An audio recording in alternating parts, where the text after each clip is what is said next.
Welcome to Think Like UPSC. Now let's see what this question is saying. Earlier we have finished till 2C, matlab basically from 1 to 2C we have done. This is the third question, and it's the first part of this. This is a 20-mark question, and the question is asking you analyze the manifest and the latent function of the security of the tenure of bureaucrats in the light of the Merton's theory. तो हमें सबको Merton की theory पता है, ठीक है। अब हम एक बार एनालाइज करते हैं, माइंड में क्रोनोलॉजिकली सोचते हैं क्या क्या अपडेट करेंगे, क्या क्या हम इसमें इनपुट्स डालेंगे और क्या हमारे लिए हैं, जैसे कि लाइक इसका मैनिफेस्ट फंक्शंस क्या क्या है, न्यूट्रलिटी, जॉब स्टेबिलिटी या फिर पॉलिसी कंटिन्यूटी या अट्रैक्ट। तो ये सब हम फंक्शंस डालेंगे। अब स्टार्ट करते हैं इसको। रॉबर्ट मर्टन है, ये हमारे थिंकर हैं। ये बोलते हैं दो चीज़ों को डिस्टिंग्विश करते हैं between the manifest and the latent unintended function. क्या है इसमें? Social action of the institution में।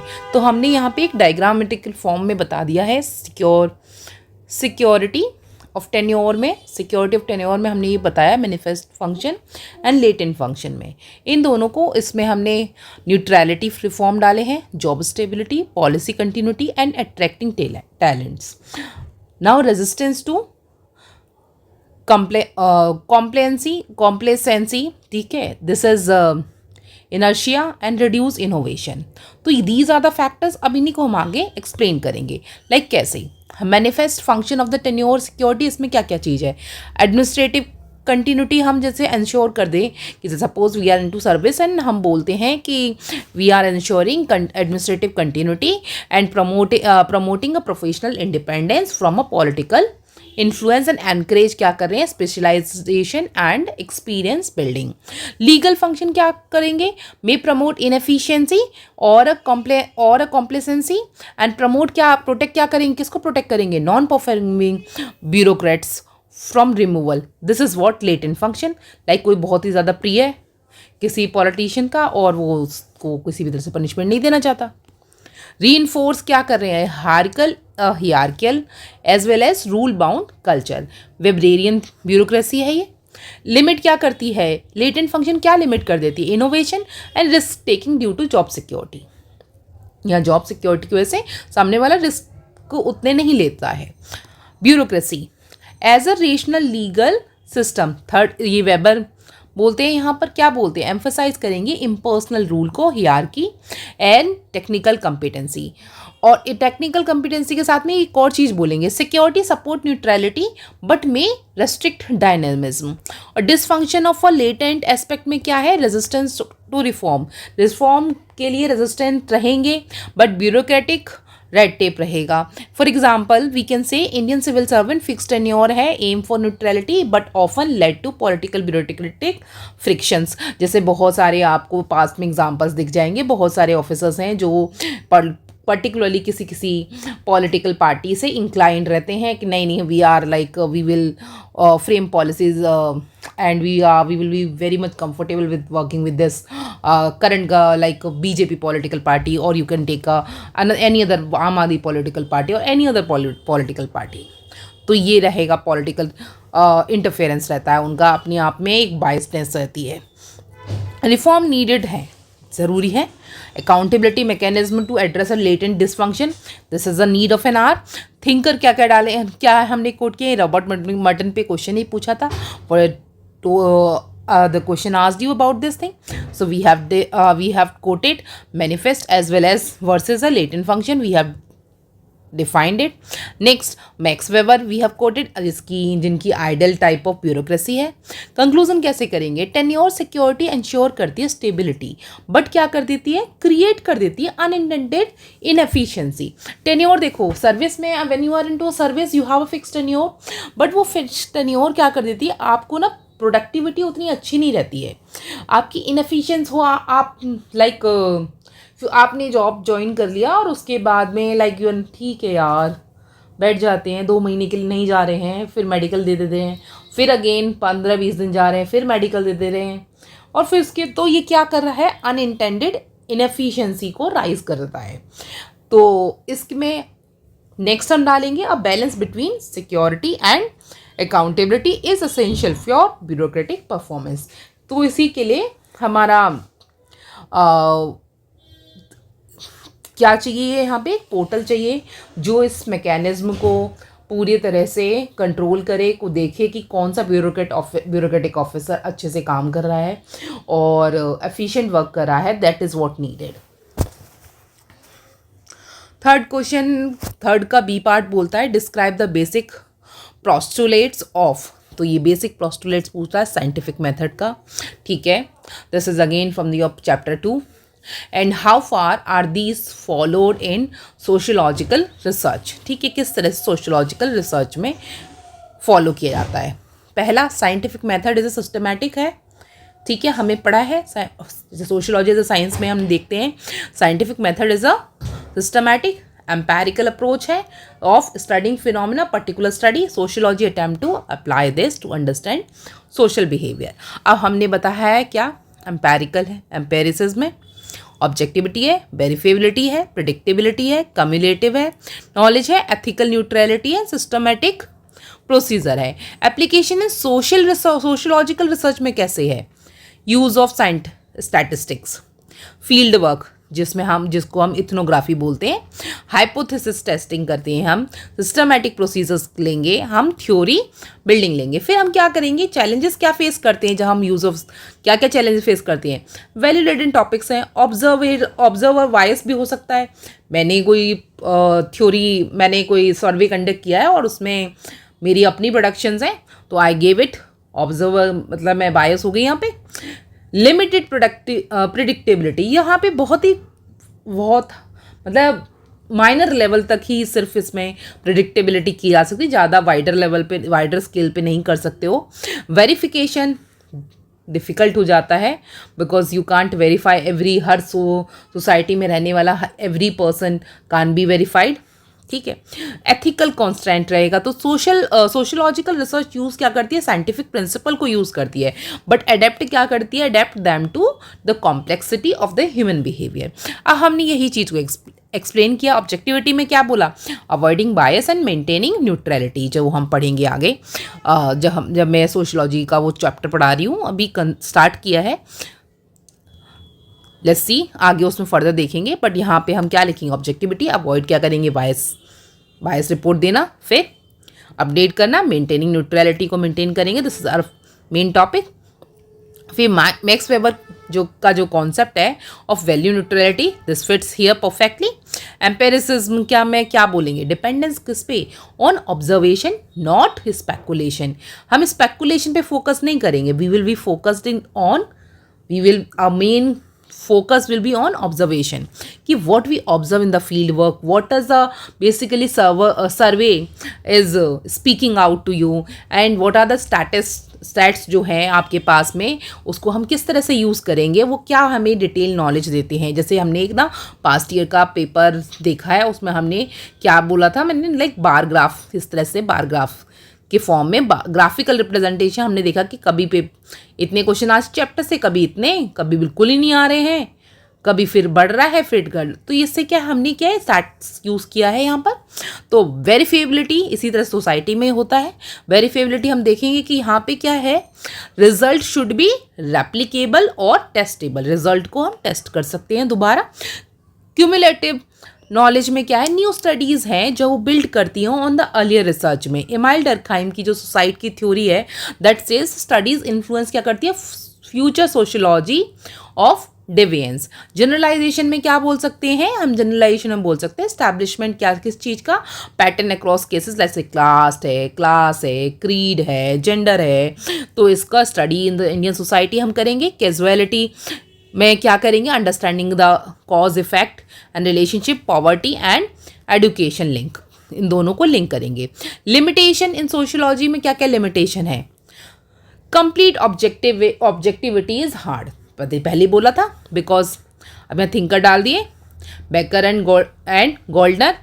ह्यूमन बिहेवियर इज अनप्रिडिक्टेबल, आज मेरा बिहेवियर किसी सिचुएशन को लेके पॉजिटिव है, मे बी शायद उस सिचुएशन को जब मैं फ्यूचर में फेस करूं और उसके बाद मैं बोलूं कि नहीं यार,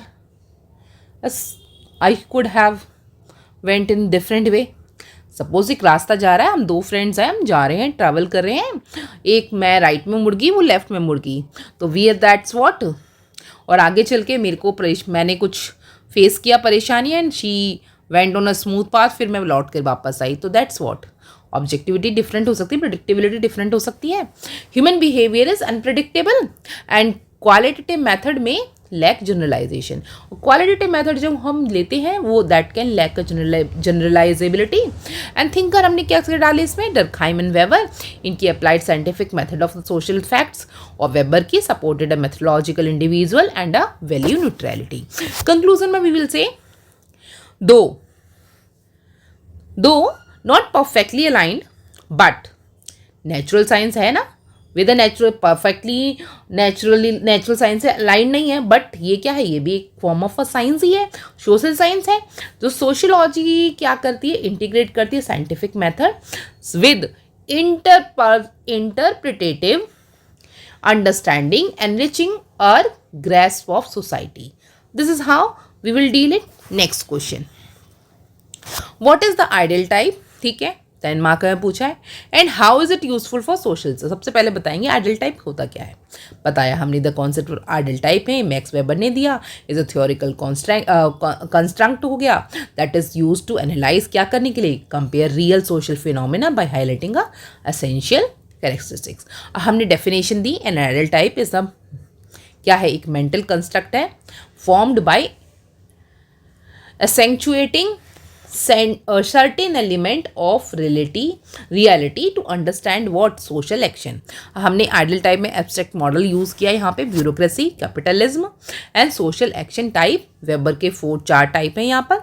कौन ये हो गए आपके, compared with the empirical reality, data, case studies and analytical insights and theories and theorising. तो इसमें हम नॉट आइडियल है इन अ मॉरल सेंस में, it is not perfect in और desirable but a conceptual pure type है। Type of ideal types क्या हैं, types of ideal types क्या हैं, वेबर क्या करते हैं, डेवलप करते हैं, क्या किस चीज़ को डेवलप करते हैं, type such as traditional, rational, legal and charismatic authority. तो ये बताएंगे कि यहाँ पे यूटिलिटी इन कंपैरिजन में we will say it helps in ensuring, किस चीज़ को इंश्योर करने में, deviation of real world phenomena from the ideal. Example हम डालेंगे इसमें, देखो एग्जाम्पल डालेंगे अगर है हमारे पास में एग्जाम्पल तो अपडेट करो वहाँ पर, that's the best thing.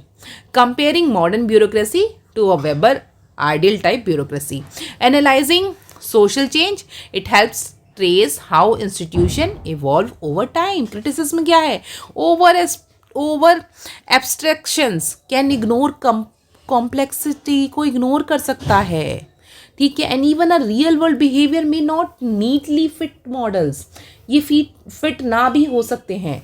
And thinker हमने मैक्स वेबर डाले, रेमंड एरन डाला, ठीक है, ओरिजिनेटर ऑफ द कॉन्सेप्ट है, ये व्यू करते हैं ideal type of as a analytical tools not empirical facts, conclusion डाला। आइडियल टाइप ऑफ आर्ट क्या है, this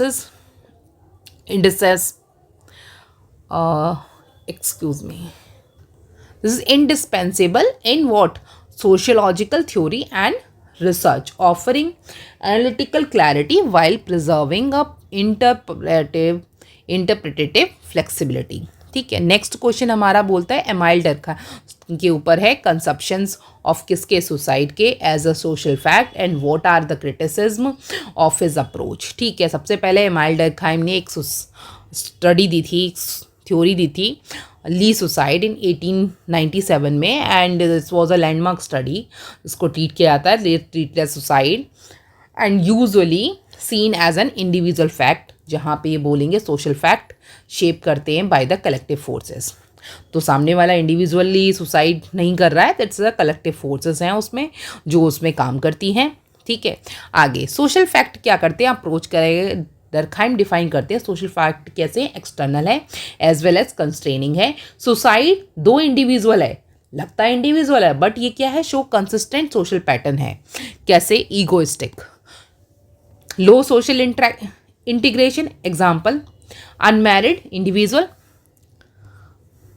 altruistic excessive integration, example military suicide होता है, वर्ल्ड में देखेंगे हम, वर्ल्ड में या फिर इंडिया में भी काफ़ी देखने को मिलेंगे इस तरह के केसेस।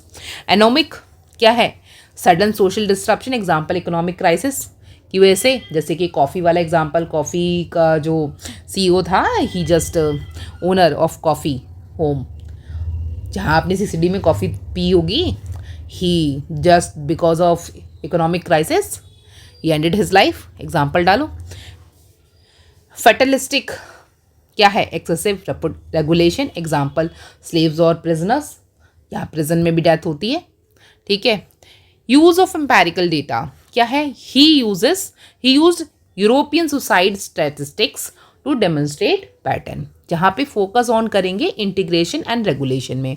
दो की हैं जो सोशल वेरिएबल्स को क्या करेंगी, इन्फ्लुएंस करेंगे सुसाइड रेट में, जहाँ पे क्रिटिसिज्म भी मिलेंगे। ये बोलते हैं हम आप इग्नोर क्या करेंगे, साइकोलॉजिकल एंड इंडिविजुअल फैक्टर, यहाँ ये बताएंगे साइकोलॉजिकल और इंडिविजुअल फैक्टर को ये इग्नोर कर रहे हैं, ठीक है। दुगलास बोलेंगे कि ये एम्फसाइज करेंगे subjectivity and question that official data, ये ऑफिशियल डेटा पे कोई क्वेश्चन कर देंगे। मॉडर्न रेलेवेंस क्या है, स्टिल रेलेवेंट है इनकी सुसाइड की थ्योरी आज भी करंट कंटेक्स्ट में, जहाँ पे हम इंडिया में का एग्जांपल लिख सकते हैं, like in India now days suicide rates are increasing. Why? Not in only in farmers, but in again into the young youths who are some are like अभी recent का suicide case हम example यहाँ पे डाल सकते हैं, that's tech giant who died just because he was fighting, he was unable to bear the consequences of his divorce case, so he suicide, he thought of a plan. And this thing we can say, even students in my colony, I just witnessed NEET students who continuously applied for 3 years. 3 years he was continuously rigorously studying, but this year he couldn't clear, so he just went into this path. Next we can say another in example, any और भी कोई आसपास में, दिल्ली में एक और था जहाँ पे they were also fighting for the divorce case and the guy he again. तो बहुत सारे केसेस आपको इस तरह के मिल जाएंगे एग्जाम्पल देने के लिए, अगर आप न्यूज़पेपर पढ़ते हो तो बहुत कुछ मिलता है उसमें देखने के लिए। अब यही सब चीज़ है कि देखो करंट अफेयर ना, आप ना, मेरा मानना ये है कि आप न्यूज़पेपर खुद से पढ़ो। ये जितने भी ये है ना, आप चाहे विज़न IAS वाले अपलोड कर रहे हैं, चाहे बाजीराम वाले अपलोड कर रहे हैं डेली का करंट अफेयर, या ISO एडिटोरियल वो अपना डाल रहे हैं, ये कोई भी डाल रहे हैं ना, ये आपको वो चीज़ नहीं सिखाएंगे जो आप खुद से सीखोगे।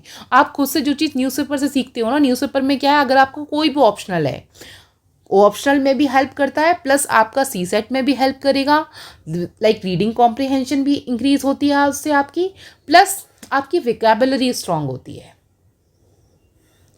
और जब आप खुद से न्यूज़पेपर पढ़ते हो ना, instead of listening to all those channels as well as only this, because मैंने अभी रिसेंटली काफ़ी टाइम से देख रही हूँ मैं कि बच्चे ना सिर्फ और सिर्फ क्या करते हैं कि एडिटोरियल देख लिया, बायजूस का देख लिया, या फिर they are watching only IAS का एडिटोरियल देख लिया, बट वो एडिटोरियल वहाँ से उतनी आपको हेल्प नहीं देगा unless and until you read. देखो न्यूज़पेपर कोई भी ले लो, I am not saying by any this the Hindu, it's quite costly, इतना फेजिबल भी नहीं है। आप इंडियन एक्सप्रेस ले सकते हो, नहीं वो पढ़ रहा है ये टाइम्स ऑफ इंडिया पढ़ लो यार, कोई इशू नहीं है। आपको करंट में जो चल रहा है ना, सब में अब एडिटोरियल्स अच्छे आते हैं, इवन हिंदुस्तान टाइम्स में भी ना काफ़ी अच्छे एडिटोरियल्स आने लगे हैं अब, अगर उसकी भी पढ़ोगे ना तो उसमें भी अच्छे एडिटोरियल्स आने लगे हैं। बट ये है कि वो इतना मतलब रिलेवेंस नहीं है, बट जैसे कि आपका इंडियन एक्सप्रेस में 1 2 3 है, बट द पॉइंट इज़ ना, उससे भी नॉलेज आपको मिलती है। अब संसद टीवी देखो, संसद टीवी के जो प्रोग्राम्स है पर्सपेक्टिव इंडिया करके, वो जो प्रोग्राम रन करते हैं, यू वॉच दैट चैनल, अब वो उसको देखो, वहाँ से आपकी जो करंट में सरकार की पॉलिसी चल रही है, आपकी सारी पॉलिसी रिवाइज रहेंगी, अप टू डेट रहेंगी। डेली बेसिस पर, अल्टरनेट बेसिस पर उसको देखो, एंड हार्डली 20 मिनट्स का होता है यार, हार्डली 20 मिनट्स का।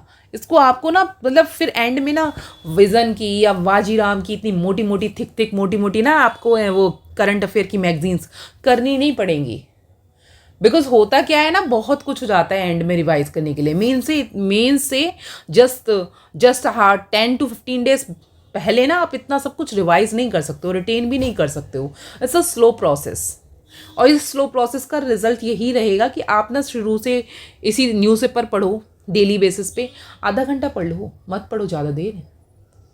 Who is saying you to read for 1.5 hour? आधे घंटे पढ़ लो, काफ़ी है। एटलीस्ट एक बार गो थ्रू करोगे ना हेडिंग से भी और उसके अंदर डिटेल से थोड़े बहुत, तो आपको पता लगेगा कि हाँ क्या चल रहा है दुनिया में, समाज में क्या चल रहा है और क्या आपके सिलेबस में चल रहा है। आपको वो भी तो इनटेक लेना है ना, सिलेबस का ही तो मेन कंसर्न है ना। ओके, नेक्स्ट आते हैं हम। इमाइल डर्कहाइम पॉजिटिविज्म अप्रोच है। जैक डुगलस ये फिनोमिनोलॉजिकल क्रिटिक्स है। डर्कहाइम बोलेंगे, डर्कहाइम की जो स्टडी है ये this leads a foundation for किसके लिए, साइंटिफिक मेथड सोशियोलॉजी के लिए। वाइल इट्स क्रिटिक, ये है क्रिटिक करेगा टू फॉर अ डिटरमाइनिज्म, किस चीज़ के लिए, एंड लैक ऑफ एजेंसी। क्रिटिसाइज्म करा है ना इन्हें कि लैक ऑफ एजेंसी है, फैक्टर क्या है, डेटा प्रॉपर नहीं है, अंडरस्टैंडिंग नहीं है, अंडरस्टैंडिंग ऑफ सुसाइड नहीं है, as a socio cultural phenomena नहीं है। ठीक है, नेक्स्ट क्वेश्चन आते हैं। अगला क्वेश्चन हमें बोलता है how can one explain the concept of a social system. एक इंसान कैसे समझा सकता है किसी भी चीज़ को, किस चीज़ को, कॉन्सेप्ट ऑफ सोशल सिस्टम को। सपोज मेरे पापा ने मुझे समझाना है कि how can one explain concept of social system. ठीक है, अब ये किसके कंटेक्स्ट में बोल रहा है, थिंकर आ गए हमारे पास में, AR रेडक्लिफ ब्राउन कंट्रीब्यूशन। अब ये एक चीज़ देखो, ये AR रेडक्लिफ ब्राउन्स कंट्रीब्यूशन ना थिंकर ना UPSC ने ना इनको सिलेबस में नहीं कोट किया, बट ये जो है ना AR रेडक्लिफ ब्राउन्स, ये हमारे लिए इनडायरेक्टली ना सब्जेक्ट में जब हम पढ़ेंगे ना उसको अच्छे से, तो उसमें अंदर इंक्लूडेड है। UPSC ने तो वैसे अपने थिंकर गिने चुने 6 थिंकर दिए हैं पेपर 1 में। अब वो ये देख रहे हो ना, आपके पेपर 1 में जो गिने चुने 6 थिंकर दिए वहाँ से भी हट के दूसरे थिंकर्स पे जा रहा है। इसका मतलब हमें और जो हम थिंकर्स कर रहे हैं, हम बस सही स्ट्रेटेजी हमने अपना रखी है कि हम थिंकर्स और भी एक्स्ट्रा करेंगे।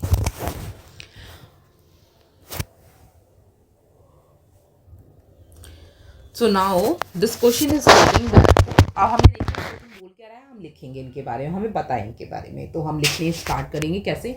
और सोशल सिस्टम, सबसे पहले एक फर्स्ट पार्ट को एक्सप्लेन करेंगे। जब भी क्वेश्चन आपसे ना 2 पार्ट देता है तो always try to attempt like part wise. तो फर्स्ट पार्ट हमारा बोलता है कि हाउ कैन वन एक्सप्लेन, तो we will say the social system refers to the structured and enduring pattern of relationship and institution that form an organised whole. तो Radcliffe Brown बोलते हैं ये क्या है, अब ब्रिटिश स्ट्रक्चरल फंक्शनलिस्ट है, analyse करेंगे social system through the lens of structural relationship and function. तो बॉडी हमारी क्या आ जाएगी इसमें क्या लिखेंगे, social structure as a network of relationship है, जिसमें रेडक्लिफ ब्राउन बोलेंगे society is made up of roles and norms that individual occupy. Social system is equal to what, structure plus function. तो ये बोलेंगे ही सॉ सोशल सिस्टम क्या है, एक mechanism है जो क्या करता है, मेंटेन करता है, किस चीज को मेंटेन कर रहा है, social order and as well as balance को। अगला क्या बताते हैं, he says that focus on social integration, जिसमें इंस्टीट्यूशन क्या कर रहे हैं, सर्व कर रहे हैं टू मेंटेन अ सॉलिड क्या चीज, सॉलिडेरिटी, सोशल सॉलिडेरिटी को मेंटेन कर रहे हैं। अगला एग्जांपल इसमें डालेंगे किनशिप टाइज, मेंटेन क्या कर रहे हैं, ट्राइबल सोसाइटी को, फैमिली, मैरिज, ये सब क्या है, इसी चीज को सोशल सॉलिडेरिटी को मेंटेन कर रहे हैं। अगला कंपैरेटिव मेथड हम बोलेंगे कि स्टडी क्या, he studied what Andamans islanders African societies to find structural principle. Functional unity क्या है, ऑल पार्ट्स क्या कर रहे हैं, कंट्रीब्यूट कर रहे हैं to the world like organs of the body. जिस तरह से बॉडी के ऑर्गन्स आपको कंट्रीब्यूट करते हैं, उसी तरह से सारी सोसाइटी में ना सारे part of the world contribute करते हैं to maintain a social equilibrium. जहाँ पे क्रिटिसिज्म करेंगे, इग्नोर करेंगे, कॉन्फ्लिक्ट एंड चेंजेस हम देखेंगे, जैसे treat society as a static, society इसको स्टैटिक ट्रीट कर रहे हैं, एंड ओवरली हार्मोनाइज। जिसमें क्रिटिसिज्म कौन करेंगे, मार्क्सिस्ट अप्रोच वाले जितने भी ये थिंकर्स आएंगे वो क्रिटिसिज्म करेंगे, क्रिटिसाइज करेंगे, एंड कॉन्फ्लिक्ट थ्योरिस्ट। ठीक है, नेक्स्ट इसमें AR रेडक्लिफ हमने थिंकर डाले थे, क्या क्या, स्ट्रक्चरल फंक्शनल थ्योरी डाली, और क्लाउड लेवी स्ट्रोस्की इनके स्ट्रक्चरल एंथ्रोपोलॉजिस्ट है, जो क्या करेंगे, built on structure as well as added language dimension. Conclusion क्या कर सकते हैं, किस तरह से बोलेंगे, Radcliffe Brown's idea of social system help the sociologist view क्या, सोसाइटी एज अ इंटरलिंक्ड, क्योंकि हमने क्या बताया, वर्ल्ड को बोला ना, तो इंटरलिंक्ड किस लिए, ऑर्डरली सिस्टम में। इस इंटरलिंकिंग क्या देखा हमने, over a world, all over the world. तो दो लिमिटेड है in handling a social change, it offered क्या कर रही है, फाउंडेशनल टूल ऑफर कर रहा है फॉर स्ट्रक्चरल एनालिसिस। अगला क्वेश्चन हमारा कह रहा है distinguish between family and house hold. ये काफ़ी ईजी क्वेश्चन है, ठीक है। इसमें हमने फैमिली एंड हाउस होल्ड को डिस्टिंग्विश करना है। तो हम जैसे देखते हैं कि while often use interchangeable data है, तो but family and house hold क्या है, डिस्टिंक्ट सोशियोलॉजिकल कॉन्सेप्ट है, दोनों ही डिफरेंट है sociological concept. One is the social institution, दूसरा क्या है, इकोनॉमिकल रेजिडेंशियल यूनिट है। डेफिनेशन बोलेंगे फैमिली, क्या बोलेंगे, family is the social group based on blood, marriage and adoption, and house hold is a unit that क्या करता है, शेयर करता है रेजिडेंस एंड द रिसोर्स, मे और मे नॉट बी किन बेस्ड। लाइक रेंटल अपार्टमेंट है, किन बेस्ड नहीं हो सकता। स्ट्रक्चर क्या, फैमिली इन्वॉल्व्स क्या करती है, roles like parents and family, parent, child, grandparents and all. तो हाउस होल्ड क्या करेगा, may involve non relative, roommates, tenants, जैसे बच्चे जो पीजी में रहते हैं तो उनके लिए क्या है, रूममेट्स हैं, टेनेंट्स हैं, ठीक है, और किराएदार हैं, ठीक है। फंक्शंस क्या है, फैमिली क्या कर रही है, सोशलाइजेशन, रिप्रोडक्शन, क्योंकि फैमिली में रिप्रोडक्शन होगा तो ये फैमिली आगे बढ़ती है, इमोशनल सपोर्ट मिलता है फैमिली से। हाउस होल्ड क्या है, pooling resources and housing. Example क्या करें, nuclear family is both a family and a household. Nuclear family कैसी है, हाउस होल्ड भी है as well as a family भी है। हॉस्टल्स और working women's homes are household not families. तो वर्किंग वुमेन, जैसे आपका YMCA में वर्किंग वुमेन का हॉस्टल है, दैट्स व्हाट हाउस होल्ड्स हैं, but they are not families. Changing forms क्या है, मॉडर्न सोसाइटीज किस तरह से दे सी मोर सिंगल पर्सन एंड नॉन किन हाउस होल्ड्स। तो सेंसस एंड पॉलिसी रिलेवेंस देखेंगे। इंडियन सेंसस डिस्टिंग्विश करता है between family and house hold for planning. Thinkers हमने डाला इसमें क्या, मोडोक डिफाइन करते हैं फैमिली को by universal function, and Janet Finch बोलेंगे studied family and the household diversity. Conclusion हम क्या करेंगे, understanding the distinction is crucial for a sociological analysis, but especially in a contemporary society marked by a demographic and a lifestyle change. ठीक है, we have done till this 4C. 5th and 6th part we will do tomorrow. Okay, bye bye, stay positive and keep studying.